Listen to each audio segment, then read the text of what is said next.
Salam, 16.04.23 tarixində keçirilmiş buraxılış imtahanı suallarının həllinə baxaq.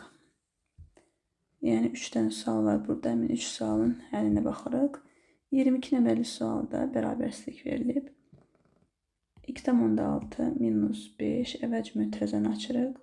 Üstəgəl 2y kiçikdir 6. 2,6 minus 5 bizə verir -2,4. Üstəgəl 2y kiçikdir 6. 2y kiçikdir 6 üstəgəl 2,4. 2y kiçikdir 8,4'e. Buradan da y kiçikdir 4,2'den. Yəni bərabərsizliyin həlli mənfi sonsuzluqdan 4,2'ye qədər.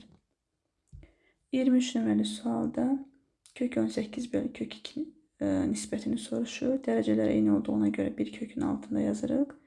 18 bölü 2 9.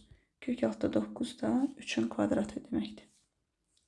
Və 24 nömrəli sualda ədədi faizli ifadə edin deyir. Ədədi faizli ifadə etmək üçün 100%'e vurmaq lazımdır. 100%'e vururuq. Burada virgül, yüzdə 2 dənə sıfır var. Virgül 2 rəqəm qabağa sürüşür. Ortada əgər vurma əməli varsa.